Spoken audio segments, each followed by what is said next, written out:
Hi friends, welcome back to my channel. So ಬೆಳಗ್ಗೆ 5:30ಗೆ ವ್ಲಾಗ್ನ ಸ್ಟಾರ್ಟ್ ಮಾಡಿದ್ದೀನಿ. ಪ್ರಕುಲ್ ನನ್ನ ಜೊತೆನೇ ಮಲಗಿದ್ದ. ಒಂದು ವಾರದಲ್ಲಿ ಕೆಲವೊಂದಿಷ್ಟು ದಿನ ಮಲ್ಕೋತಾರೆ ನನ್ನ ಜೊತೆ, ಒಂದೊಂದು ಸತಿ ಲಸಿಕಾ ಕೆಳಗಡೆನೇ ಮಲ್ಕೋತಾಳೆ. ಸೊ ಇಬ್ಬರೂ ಪಕ್ಕದಲ್ಲಿ ಮಲಗಿಸಲ್ಲ. ಏನಕ್ಕಂದರೆ ಒಂದೊಂದು ಸತಿ ಪ್ರಕುಲ್ ನಿದ್ದೆಯಲ್ಲಿ ಕಾಲು ಹಾಕ್ಬಿಡ್ತಾನೆ, ಮತ್ತು ಹೊಟ್ಟೆ ಮೇಲೆ ಕಾಲು ಹಾಕ್ಬಿಟ್ರೆ ನಿದ್ದೆಯಲ್ಲಿ ನಾವು ಕೂಡ ಮಲ್ಕೊಂಡಿರ್ತೀವಿ. ಸುಮ್ಮನೆ ಇಬ್ಬರು ಇದಾಗುತ್ತೆ, ಕಾಲು ಹಾಕ್ಬಿಟ್ರೆ ಕಷ್ಟ ಅಲ್ವಾ. ಹಂಗಾಗಿ ಹೊಟ್ಟೆ ಮೇಲೆ ಹಾಕಿದ್ರೆ ಪಾಪ ನಾವು ನಿದ್ದೆಲಿರ್ತೀವಿ ಅಂದ್ಬಿಟ್ಟು ಒಂದು ಸ್ವಲ್ಪ ಕಾಲು ಹಾಕೋದು ಜಾಸ್ತಿ ಪ್ರಕುಲು. ಸೊ ಹಂಗಾಗಿ ಸಪ್ರೇಟ್ ಮಲಗಿಸ್ಕೋತೀವಿ. ಸೊ ಮಲ್ಕೊಂಡಿದ್ದಾನೆ. ಇನ್ನು ಇವಾಗಲೇ ಏನು ಎಪ್ಸೋದಕ್ಕೆ ಹೋಗಲ್ಲ ನಾನು. ಸೊ ಇವತ್ತು ಅಪ್ಪ, ಅಮ್ಮ ಮತ್ತು ಲಸಿಕಾ 3 ಜನನೂ ನಮ್ಮಮ್ಮನ ಊರಿಗೆ ಹೋಗ್ತಿದ್ದಾರೆ. ಅಲ್ಲಿ ಒಂದು ಮದುವೆ ಇದೆ ನಮ್ಮಮ್ಮನ ಸೈಡ್ ರಿಲೇಷನ್ನಲ್ಲಿ. ಸೊ ಫಸ್ಟ್ ಟೈಮ್ ಲಸಿಕಾ ನನ್ನ ಬಿಟ್ಟು ಹೋಗ್ತಾ ಇರೋದು ಒಂದು ಫಂಕ್ಷನ್ಗೆ ಅಂತಲೇ ಅಲ್ಲ, ಒಂದು ಸ್ವಲ್ಪ ದೂರನೇ ಇರೋದು ಅಮ್ಮನೂರು. ಸೊ ಅಪ್ಪನೂರಿಗಿಂತ ಒಂದು ಸ್ವಲ್ಪ 15 ಕಿಲೋಮೀಟರ್ ಜಾಸ್ತಿ ಆಗುತ್ತೆ. ಸೊ ಫಸ್ಟ್ ಟೈಮ್ ನನ್ನ ಬಿಟ್ಟು ಹೋಗ್ತಿರೋದು. ಸೊ ನಾನು ಪ್ರಕುಲ್ ಹೋಗ್ತಾಯಿಲ್ಲ, ನಾನು ಡ್ಯೂಟಿಗೆ ಹೋಗಬೇಕು ಆ್ಯಂಡ್ ಪ್ರಕುಲ್ ಸ್ಕೂಲ್ ಇದೆ. ಸೊ ಇದೊಂದು ದೊಡ್ಡದು ವಾಟರ್ ಬಾಟಲ್ ಇದೆ, ಇದು 5 ಲೀಟರ್ಸ್ದು. ಈ ಥರದ್ದು ತೊಗೊಂಡ್ರೆ ತುಂಬಾ ಬೆಸ್ಟು. ಇಲ್ಲ ನಾವು ಬಾಟ್ಲಲ್ಲೇ ಹಿಡ್ಕೊಂಡು ಹೋಗಬೇಕು ಅಂದರೆ ಖಾಲಿ ಆಗುತ್ತೆ, ಪದೇ ಪದೇ ನಾವು ಬೈ ಮಾಡಬೇಕು. ಈ ಥರದ್ದೊಂದು ದೊಡ್ಡದು ತೊಗೊಂಡ್ರೆ ಬಾಟ್ಲಲ್ಲಿ ಹಿಡ್ಕೊಂಡು ಈ ಥರದ್ದೊಂದು ಕ್ಯಾನಲ್ಲಿ ತೊಗೊಂಡೋದ್ರೆ ಸುಮಾರು ಹೊತ್ತು ನೀರು ಕುಡಿಯೋದಕ್ಕೆ ಇರುತ್ತೆ. ಅದರಲ್ಲೂ ಇವಾಗ ಸಮ್ಮರ್ ಬೇರೆ, ಟ್ರಿಪ್ಗಳಿಗೆ ಹೋದಾಗಲೂ ಕೂಡ ಇದು ತುಂಬಾ ಯೂಸ್ಫುಲ್ ಆಗುತ್ತೆ. ಬೇರೆ ಕಡೆ ಬೈ ಮಾಡೋದು ಮತ್ತು ದುಡ್ಡಿಡೋದು ಅದರ ನೆಸೆಸಿಟಿ ಏನಿರೋದಿಲ್ಲ. ಏನಕ್ಕಂದರೆ ನಾವು ಆಚೆ ಹೋದಾಗ ಜಾಸ್ತಿ ತಿನ್ನೋದಕ್ಕಿಂತ ನೀರೇ ಜಾಸ್ತಿ ಕುಡಿಯೋದು ಈ ಸಮ್ಮರಲ್ಲಿ. ಹಾಗಾಗಿ ನಾವು ಮೊನ್ನೆ ಟ್ರಿಪ್ಪಿಗೆ ಹೋದಾಗಲೇ ಇದನ್ನು ಬೈ ಮಾಡಿದ್ವಿ. ಸೊ ಹಾಗೆ ಇಟ್ಕೊಂಡಿದ್ದೀವಿ ವಾಟರ್ ಬಾಟಲ್ ಕೂಡ. ತುಂಬ ನೋಡೋದಕ್ಕೂ ಕೂಡ ಕ್ಯೂಟಾಗಿ ಚಿಕ್ಕದಾಗಿ ಚೆನ್ನಾಗಿದೆ. ನೋಡಿ, ನಮ್ಮ ಲಶಿ ಮದುವೆಗೆ ಹೋಗ್ತಿದ್ದಾಳೆ ನಮ್ಮ ಅಮ್ಮನವ್ರಿಗೆ ನನ್ನ ಬಿಟ್ಟು. ಫಸ್ಟ್ ಟೈಮ್ ಹೋಗ್ತಿರೋದು. ನಾನು ಅಣ್ಣ ಇಲ್ವಾ, ಬೇಡವಾ ಮದುವೆಗೆ? ಬೇಡವಾ? ನೀನು ಒಬ್ಬಳೇ ಹೋಗ್ತೀಯಾ? ಇದು ಅವ್ರ ಅಣ್ಣನ ಶರ್ಟ್ ಪ್ರಕುಲ್ಲು. ಅವನು 3 ಇಯರ್ಸ್ 2.5 ಇಯರ್ಸಲ್ಲಿದ್ದಾಗ ತೊಗೊಂಡಿದ್ದು. ಚೆನ್ನಾಗಿರೋವೆಲ್ಲ ಪ್ರಕುಲ್ ಶರ್ಟ್ಸ್ ಎಲ್ಲ ಹಂಗೆ ಇಟ್ಕೊಂಡಿದ್ದೀನಿ ನಾನು. ಅದಕ್ಕೆ ಇವಾಗ ಹಾಕ್ತಾಯಿದ್ದೀನಿ. ಇವಾಗೆಲ್ಲ ಇವಾಗ ಆಗ್ತಿದೆ. ಒಂದು ಸಾಕಷ್ಟು ಜೀನ್ಸ್ ಪ್ಯಾಂಟ್ಗಳೆಲ್ಲ ಹಾಗೆ ಇದೆ, ಟೈಟ್ ಆಗಿರೋವೆಲ್ಲ ಹಾಗೆ ಇಟ್ಕೋತೀನಿ. ಮುಂದಕ್ಕೆ ಯೂಸ್ ಆಗುತ್ತೆ ಅಲ್ಲ ಲಶಿ? ಸ್ನಾನ ಮಾಡಿಸ್ಬೇಕು. ಸೊ ಅಮ್ಮ ರೆಡಿ ಆಗ್ತಿದ್ದಾರೆ. ನೀರು ಕುಡಿ ಫಸ್ಟ್. ಸೊ ಫಸ್ಟ್ ನೀರು ಕುಡಿಸ್ತೀನಿ, ಒಂಚೂರು ವಾಮ್ ವಾಟರು, ಆಮೇಲೆ ಹಾಲು ಕೊಡ್ತೀನಿ. ಕುಡಿ ಬೇಗ. ಈಗ ನೀಲ್ದಾಗಲ್ಲ, ಮಲ್ಲಿ ಪಾಲು ಇದಾಗಲೇ ಪಾಲು ಎಸಿಸ್ತು. ಲಸಿಕಾನ ಕೂಡ ಎಬ್ಬಿಸ್ದೆ ಬೇಗ. ಏನಕ್ಕಂದ್ರೆ ಅವಳು ರೆಡಿ ಮಾಡಿ ಅವಳು ಹೋಗಬೇಕಲ್ಲ, ಬೇಗನೆ ಹೋಗಬೇಕು. 9:00ವರೆಗೆ ಮುಹೂರ್ತ ಇದೆ. ಸೊ ಹಾಗಾಗಿ ಪಡ್ಡುದು ಸ್ವಲ್ಪ ದೋಸೆ ಇಟ್ಟಿತ್ತು, ಪಡ್ಡು ಎಲ್ಲ ರೆಡಿ ಮಾಡಿ ಇಟ್ಟಿದ್ದೀನಿ ನನಗೆ ಮತ್ತು ಪ್ರಕುಲ್ಗೆ ಬಾಕ್ಸಿಗೆ ಆಗುತ್ತೆ ಅಂತ. ಸೊ ಅದನ್ನೆಲ್ಲ ರೆಡಿ ಮಾಡಿಟ್ಟೆ. ಚಟ್ನಿ ಕೂಡ ರೆಡಿ ಮಾಡಿಟ್ಟೆ. ಅದಕ್ಕೋಸ್ಕರನೇ ಇಲ್ಲಿ ಲಸಿಕಾಗೆ ಹಾಲು ಕುಡಿಸ್ತಾ ಇದ್ದೀನಿ. ಹೊರಡೋ ಟೈಮಲ್ಲಿ ನಾನು ಇಬ್ಬರಿಗೂ ಕೂಡ ಹಾಲು ಕೊಡೋಲ್ಲ. ಏನಕ್ಕಂದರೆ ಜರ್ನಿ ಮಾಡೋ ಟೈಮಲ್ಲಿ ಆದರೂ ಅಟ್ಲೀಸ್ಟ್ 1.5 ಅವರ್ ಹಿಂದೆನೇ ಕುಡಿಸ್ತೀನಿ ಇಬ್ಬರಿಗೆ ಹಾಲು. ಸೊ ಇಲ್ಲ ಅಂದರೆ ಅವರು ವಾಮಿಟ್ ಮಾಡ್ಕೊಂಡ್ಬಿಡ್ತಾರೆ, ಹೊಟ್ಟೆ ತೊಳ್ಸೋದು ಎಲ್ಲ ಆ ಥರ ಆಗುತ್ತೆ. ಈ ಥರ ಎಕ್ಸ್ಪೀರಿಯನ್ಸ್ ತುಂಬಾ ಆಗಿದೆ ಪ್ರಕುಲ್ಗೆ, ಲಸಿಕಾಗೆ. ಸೊ ಹಾಗಾಗಿ ಹೊರಡೋದಕ್ಕಿಂತ ಹಿಂದೆ 1.5 ಅವರ್ ಹಿಂದೆನೇ ನಾನು ಕುಡಿಸ್ತೀನಿ. ಆವಾಗ ಡೈಜೆಷನ್ ಆಗಿರುತ್ತೆ, ವಾಮಿಟ್ ಸೆನ್ಸೇಷನ್ ಆಗೋಲ್ಲ ಅಂತ. ಇಲ್ಲ ಹಾಗೇ ಹೋದ್ರೂ ಪಾಪ ಹೊಟ್ಟೆ ಹಸ್ಕೊಂಡು ಹೋಗ್ತಾಳೆ ಅಂತ ಒಂದು ಸ್ವಲ್ಪ ಬೇಗ ಎಪ್ಸಿ ಹಾಲು ಕುಡಿಸ್ದೆ. ಸೊ ರೆಡಿ ಮಾಡಿದ್ದೀನಿ. ಅಲ್ಲಿ ಹೋಗಿ ಅಮ್ಮ ರೆಡಿ ಮಾಡ್ತಾರೆ. ಬಟ್ಟೆ ಎಲ್ಲ ಅವಳಿಗೆ ಒಂದು ಬ್ಯಾಗ್ ಸಪ್ರೇಟಲ್ಲಿ ಇಟ್ಟಿದ್ದೀನಿ. ಇವಾಗ ಸದ್ಯಕ್ಕೆ ಈ ಥರ ಕ್ಲಾತ್ ಸ್ಮೂತಾಗಿರೋದು, ಸಾಫ್ಟಾಗಿರೋದು ಕ್ಲಾತ್ ಹಾಕಿಟ್ಟಿದ್ದೀನಿ ನಾನು. ಆ್ಯಂಡ್ ಇಲ್ಲಿ ಅಮ್ಮ ಕೂಡ ರೆಡಿ ಆಗ್ತಿದ್ದಾರೆ. ಇದು ತಂಗಿ ಮದುವೆಯಲ್ಲಿ ನಮ್ಮಮ್ಮ ರಿಸೆಪ್ಷನ್ ಟೈಮಲ್ಲಿ ಹಾಕ್ಕೊಂಡಿದ್ದು ಸ್ಯಾರಿ ಇದು. ಹೀಗೆ ಇಲ್ಲಿಂದನೇ ರೆಡಿಯಾಗಿ ಹೋಗ್ತಿದ್ದಾರೆ. ಅಲ್ಲೋಗಿ ಮತ್ತೆ ರೆಡಿ ಆಗೋದು ತುಂಬ ಟೈಮ್ ಹಿಡಿಯುತ್ತೆ ಅಂದ್ಬಿಟ್ಟು ಸೊ ಇಲ್ಲೇ ರೆಡಿ ಆಗ್ತಿದ್ದಾರೆ ಅಮ್ಮ. ಆ್ಯಂಡ್ ನಾನು ಒಂದು ಸ್ವಲ್ಪ ಸ್ಮಾಲ್ ನೆಕ್ಲೆಸ್ ಎಲ್ಲ ಹಾಕೋದಕ್ಕಾಗಲ್ಲ, ಒಬ್ಬರು ಹೆಲ್ಪ್ ಇರಲೇಬೇಕು. ಸೊ ಹಾಗಾಗಿ ಅದನ್ನು ಹಾಕ್ತಾಯಿದ್ದೆ. ಸೊ ಇವ್ರನ್ನ ಕಳಿಸ್ಬಿಟ್ಟು ನಾನು ಪ್ರಕುಲ್ ಇಬ್ಬರು ಫ್ರೆಶ್ ಆಗಿ ಸೊ ತಿಂಡಿ ತಿನ್ಕೊಂಡು ನಾನು ಡ್ಯೂಟಿ, ಪ್ರಕುಲ್ ಸ್ಕೂಲಿಗೆ ಹೋಗ್ತಾನೆ. ಬಾಯ್ ಬಾಯ್ ಬಾಯ್. ಎಂಡಕ್ಕೆ ತಿಪ್ಪೊದ್ದು ಕ್ಯಾಪ್ ಒಂಚೂಡಿ.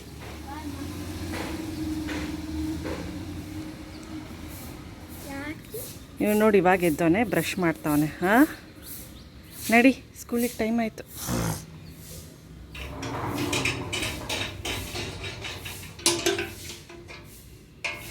ನಮ್ಮ ಡಿಂಕು ನಾವೆಲ್ಲೋ ಹೋಗ್ತಿದ್ದೀವಿ ಅಂತ ಕೊಯ್ಯ ಅಂತವನಾಗಲೇ ಎಲ್ಲರೂ ಹೋಗ್ತಾಯಿದ್ದೀವಿ ಅಂತ. ಅವನಿಗಾಗಲೇ ಬಾಧೆ. ಇಲ್ಲೇ ಇದ್ದೀವಿ, ಎಲ್ಲೂ ಹೋಗಿಲ್ಲ ನಾವು, ಎಲ್ಲರೂ ಹೋಗಿಲ್ಲ. ಅವ್ನಿಗಾಗಲೇ ಗೊತ್ತಾಗ್ಬಿಡುತ್ತೆ ರೆಡಿ ಆದರೆ ಎಲ್ಲೋ ಹೋಗ್ತಾವ್ರೆ, ಕಾರ್ ತೆಗಿತಿದ್ದಾರೆ ಅಂದರೆ ಎಲ್ಲೋ ಹೋಗ್ತಾವ್ರೆ ಅಂತ ಅರ್ಥ. ಅದು ಹೆಂಗೆ ಗೊತ್ತಾಗುತ್ತೋ ಏನೋ ಅವನಿಗೆ. ಹಾಂ ನಡಿ. ಅಪ್ಪ ಅಮ್ಮ ಹೋದ್ರು ಆಗಲೇ ನೋಡಿದ್ರಲ್ಲ. ಸೊ ನಾನು ಫ್ರೆಶ್ ಅಪ್ ಆಗಿದ್ದೀನಿ. ಸೊ ಪ್ರಕೃತಿ ತಿಂಡಿ ತಿಂತಿದ್ದಾನೆ. ಮೊದಲು ಸೆರಮ್ ಹಚ್ಕೊತೀನಿ ನಾನು ಫೇಸಿಗೆ. ಸೊ ಆಮೇಲೆ ಕ್ರೀಮು, ಲೋಷನ್ನು, ಮಾಯ್ಶ್ಚರ್ ಆ ಥರದ್ದು ಯಾವುದಾದ್ರೂ ಇದ್ರೆ ಯೂಸ್ ಮಾಡ್ಕೋಬೋದು. ಸೊ ಸೆರಮ್ ಇದು ಮಾಮಾ ಅರ್ಥದ್ದು, ಯಾವ ಬೇಕಾದ್ರೂ ಯೂಸ್ ಮಾಡಿ, ನಿಮಗೆ ಯಾವ್ದು ಸೂಟ್ ಆಗುತ್ತೆ ಅದು. ಸೊ ಪಡ್ಡು ತಿನ್ಬೇಕು ನಾನು. ಅವ್ನು ಬಿಟ್ಟು ಬಂದು ಪಡ್ಡು ಹಾಕೊಳ್ಳೋಣ ಅಂತ.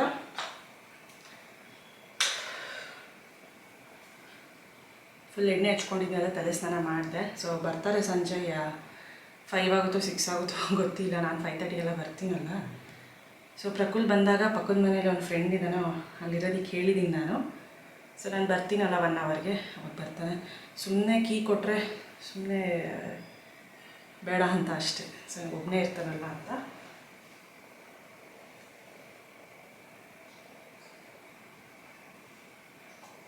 ಇನ್ನೇನು ಡಿಂಕು ಮಾಮೂಲಿ ಇರ್ತಾನೆ. ಅವನು 1 ಡೇ ಪೂರ್ತಿ ಇರ್ತಾನೆ. ನಾವು ಬೆಂಗಳೂರಿಗೆ ಹೋದಾಗಲೂ ಇರ್ತಾನೆ. ಅವ್ನು 1 ಡೇ ಪೂರ್ತಿ ಇರ್ತಾನೆ. ನೈಟ್ ಹೋಗಿ ನೆಕ್ಸ್ಟ್ ಡೇ ನೈಟ್ ಬಂದು ಇರ್ತಾನೆ. ಎಲ್ಲ ಇಟ್ಬಿಟ್ಟು ಹೋಗಿರ್ತೀವಿ. ಹಾಲು, ಪೆಡಿಗ್ರಿ, ಬ್ರೆಡ್ಡು, ಊಟ, ಅನ್ನ ಎಲ್ಲ ಇಟ್ಟು ಹೋಗಿರ್ತೀವಿ.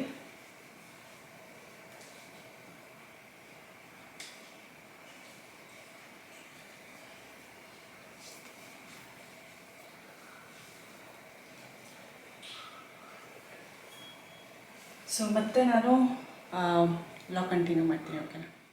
ಪ್ರಕುಲ್ನ ಬಿಟ್ಟು ಬಂದೆ ಬಸ್ಸಿಗೆ ತಿಂಡಿ ತಿನ್ನಿಸ್ಬಿಟ್ಟು. ಸೊ ನಾನು ತಿಂಡಿ ತಿಂದು ಇವಾಗ ಹೊರಗಡೆನ ಬರ್ಡ್ಸ್ನ ಇಡ್ತಾಯಿದ್ದೀನಿ. ಏನಕ್ಕೆ ನಾನು ಸಂಜೆ ಬರ್ತೀನಿ, ಅಷ್ಟರೊಳವರೆಗೂ ಆರಾಮಾಗಿ ಆಚೆಗಡೆನೇ ಇರುತ್ತೆ ನೋಡಿಕೊಂಡು ಗಾಳಿ ಬೆಳಕಿಗೆ. ಇಲ್ಲ ಅದು ಒಳಗೆ ಇದ್ದರೆ ಏನೋ ಒಂಥರ ಅದಕ್ಕೂ ಹಿಂಸೆ. ಸೊ ನಾನು ಆಫೀಸ್ಗೆ ಬಂದು ಆ್ಯಸ್ ಯೂಶ್ವಲ್ ನನ್ನ ಕೆಲಸ ನಾನು ಮಾಡ್ಕೋತಾ ಇದ್ದೆ. ಸೊ ಪದೇ ಪದೇ ಲಸಿಕಾ ಕಾಲ್ ಮಾಡ್ತಾನೆ ಇದೆ, ಏನು ಮಾಡ್ತಿದ್ದಾಳೆ, ಊಟ ತಿನ್ನಲ್ಲ, ತುಂಬ ಬಿಸಿಲ, ನೀರು ಕುಡಿಸು ಅಂತ ಹೇಳ್ತಾನೆ ಇರ್ತೀನಿ. ಮಾಡ್ತಾರೆ ಎಲ್ಲನೂ ಅವರು.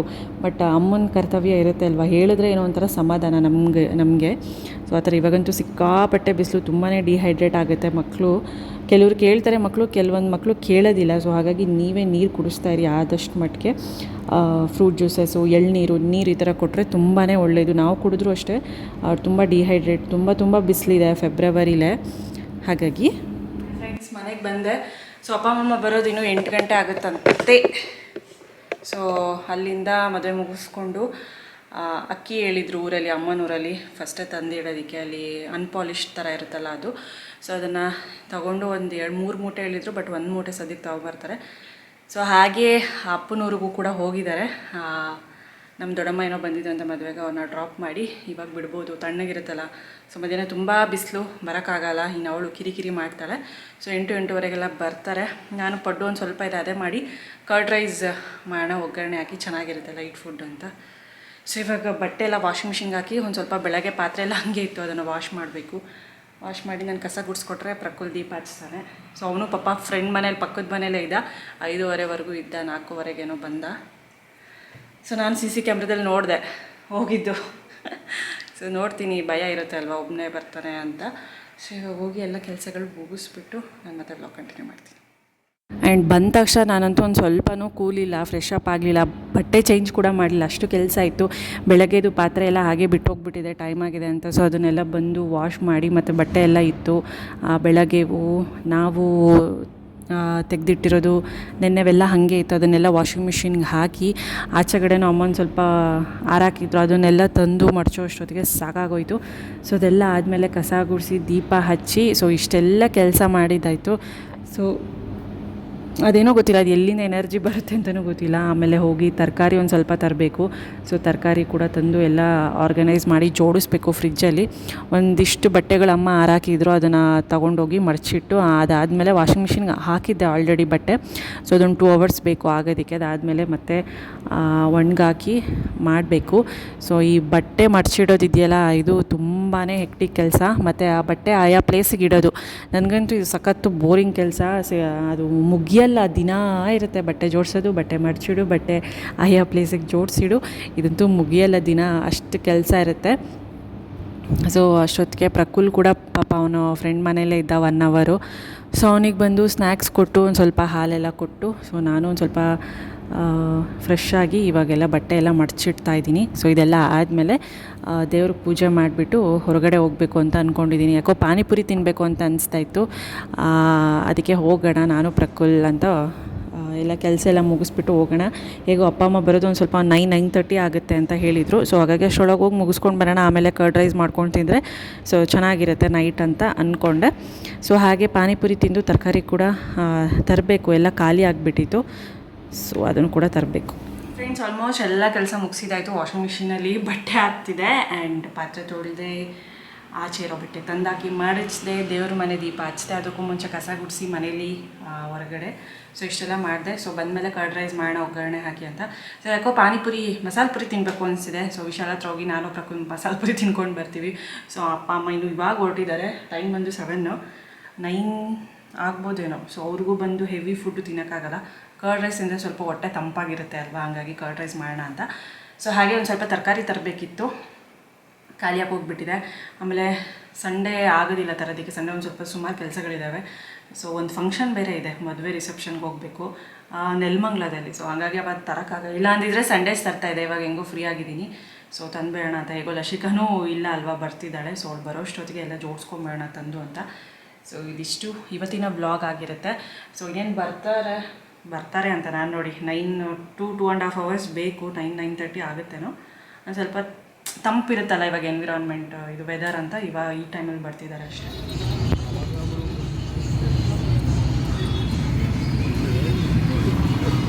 ಪ್ಲಸ್ ಪ್ರಕುಲ್ ದೀಪಕ್ರ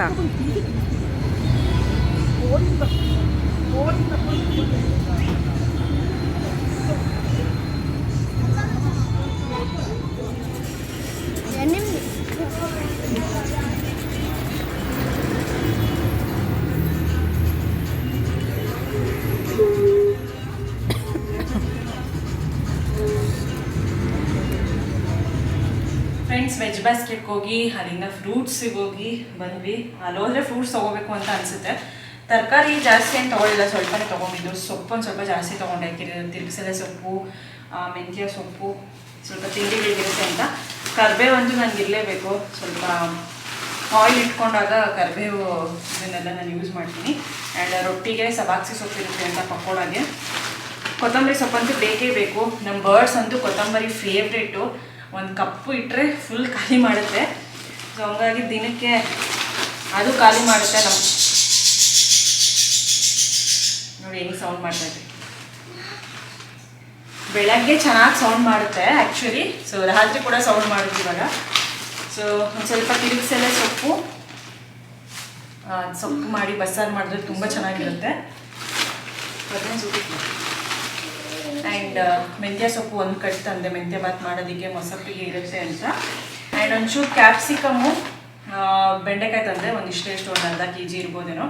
ಇದಕ್ಕೆ ಹುಳಿ ಥರ ಮಾಡಿದ್ರೆ ಸಾಂಬಾರು ತುಂಬ ಚೆನ್ನಾಗಿರುತ್ತೆ ರೈಸ್ಗೆ ಅಂತ ತಂದೆ. ಆ್ಯಂಡ್ ಮೆಣಸಿನ್ಕಾಯಿ ಎಲ್ಲ ಇತ್ತು ಸ್ವಲ್ಪ. ಒಂಚೂರು ಬೀನ್ಸ್ ಸ್ವಲ್ಪ ಇತ್ತು, ಒಂದು ಸ್ವಲ್ಪ ಬೀನ್ಸ್ ಇದೆ, ಒಂದು 1/4 kg ಅಷ್ಟು. ಆ್ಯಂಡ್ ಒಂದು ಹೀರೆಕಾಯಿ ಇತ್ತು, ಇನ್ನೊಂದು ತಂದೆ. ಸೊ ಮಸಾಲೆ ಸಾಂಬಾರು ಮಾಡೋದಕ್ಕೆ, ಎಲ್ಲ ಚಟ್ನಿ ಮಾಡೋದಕ್ಕೆ ಚೆನ್ನಾಗಿರುತ್ತೆ. ಆ್ಯಂಡ್ ಶುಂಠಿ, ಹಾಗೆ ಒಂದು ಸ್ವಲ್ಪ ಕ್ಯಾರೆಟು, ಆಲೂಗಡ್ಡೆ, ಮೂಲಂಗಿ, ನಿಂಬೆಹಣ್ಣು. ಇವೆಲ್ಲ ಬೇಸಿಕ್ಕು. ನಾವು ಕ್ಯಾರೆಟು, ಮೂಲಂಗಿ, ಬೀನ್ಸು ಇದೆಲ್ಲ. ಶುಂಠಿ ದಿನ ಬೇಕು. ಅಪ್ಪ ಅಮ್ಮ ಶುಂಠಿ ನೀರು ಕುಡಿತಾರೆ. ಆ್ಯಂಡ್ ಆಲೂಗಡ್ಡೆ ಬೇಕು. ಕ್ಯಾರೆಟ್ ಅಂತೂ ಜಾಸ್ತಿ ಇರಬೇಕು. ಕ್ಯಾರೆಟ್ ಅಲ್ವಾ ಮಾಡ್ತಾನೆ ಇರ್ತೀನಿ. ಆ್ಯಂಡ್ ನಿಂಬೆಹಣ್ಣು ಬೇಕೇ ಬೇಕಾಗುತ್ತೆ ನಂದು ಡಿಟಾಕ್ಸಿಫೈಡ್ ಡ್ರಿಂಕ್ಗೆ.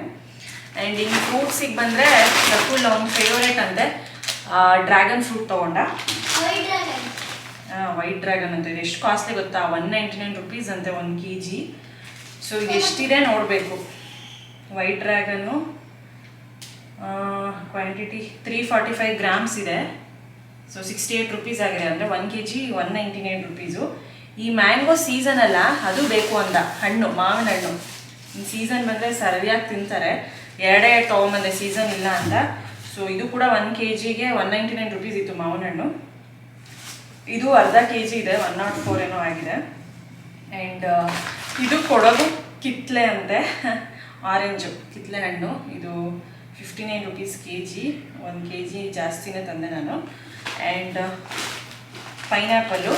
ಸ್ವೀಟಿಗೆ ಪೈನಾಪಲ್ ಕೇಸರಿ ಬಾತು ಇಲ್ಲಾಂದರೆ ಜ್ಯೂಸ್ ಚೆನ್ನಾಗಿರುತ್ತೆ ಅಂತ ತೊಗೊಂಡು ಬಂದೆ.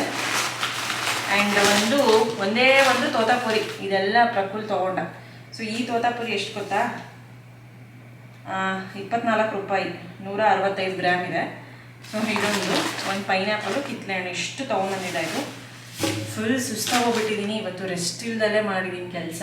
ಸೊ ಅಲ್ಲಿ ಬಂದ ತಕ್ಷಣ ಮನೆಯಲ್ಲಿ ಕೆಲಸ ಎಲ್ಲ ಮುಗಿಸಿ ಇದನ್ನೆಲ್ಲ ಇವಾಗ ಆರ್ಗನೈಸ್ ಮಾಡಿ ಅಪ್ಪ ಅಮ್ಮ ಬರೋಷ್ಟೊತ್ತಿಗೆಲ್ಲ ಎತ್ತಿಟ್ಟು, ಸೊ ಡಿಂಕು ಎಗ್ ಬಾಯ್ಲ್ ಮಾಡಿ ರೈಸ್ಗಿಟ್ಟು ಒಂದು ಸ್ವಲ್ಪ ಒಗ್ಗರಣೆ ಹಾಕಿ ಕರ್ಡ್ ರೈಸ್ ಮಾಡಿ, ಸೊ ಇಷ್ಟೆಲ್ಲ ಕೆಲಸ ಇದೆ.